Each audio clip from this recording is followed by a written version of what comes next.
Immanuel Kant nos colaborou filosoficamente com a seguinte ideia: precisamos ver o outro como um ser humano e não como um meio para os nossos fins. E eu acredito que esse é um dos pilares centrais para a gente desenvolver a nossa discussão e o nosso entendimento sobre os preconceitos e os abusos que a gente sofre com relação à dança do ventre. As pessoas muitas vezes observam a nossa arte achando que ela está sendo feita para realizar algo nelas, quando na verdade a nossa arte, a nossa dança, ela está sendo feita para expressar uma série de coisas, entre elas a poesia que está sendo descrita na própria música, que está sendo cantada na própria música. A nossa dança serve também para expressar a dança de um povo, para a gente mostrar, né, a cultura de um povo. Também serve, né, para o entretenimento, no caso, toda vez que a gente vê uma bailarina dançando com roupas, com trajes que brilham, que tem cores, isso nos gera alegria, nos gera várias sensações, que muitas vezes, generalizando sim, os homens não estão prontos para entenderem, porque eles têm muitas vezes os instintos mais, a sua forma mais animalesca aflorada muito antes da sua forma humana, muito antes da sua forma racional, muito antes de uma forma mais nobre de pensar, de existir. Então os homens, eles acabam colocando em cima da gente uma objetificação, como se a gente estivesse servindo a eles, ou nos propondo a algo, ou nos disponibilizando a algo, quando na verdade toda a nossa estética,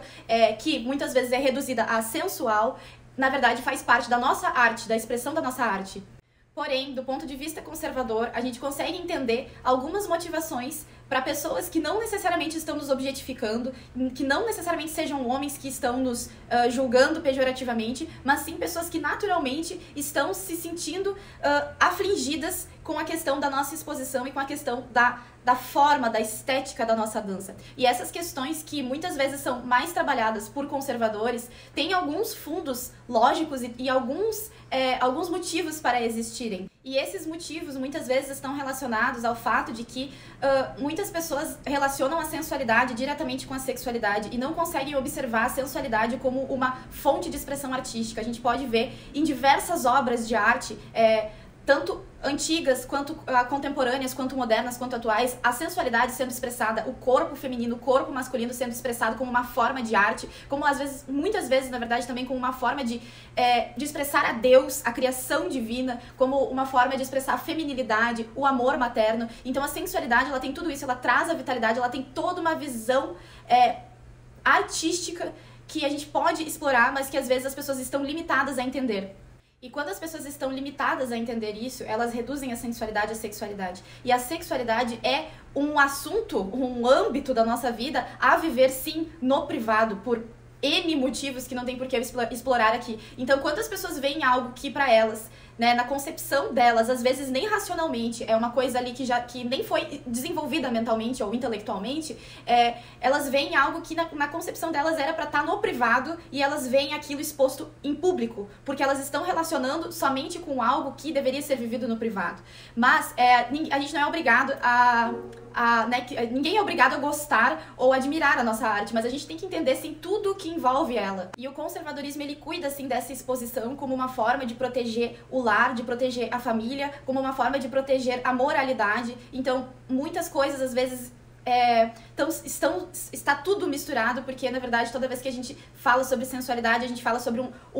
uma coisa que é a sensualidade, que é porta de entrada para uma série de elementos e momentos na vida. A sensualidade, ela é porta de entrada para questões positivas como questões negativas. Ela é uma porta de entrada para a gente explorar a gente artisticamente, explorar a nossa vitalidade, expressar a nossa feminilidade. Ela é uma porta de entrada para encontros, ela é uma porta de entrada para a vida, como também é para uma série de coisas que podem ser vistas como negativas. E vocês falaram em alguns momentos sobre orientalismo, né? Que aí a gente entra no aspecto histórico da dança. E a gente precisa, sim, observar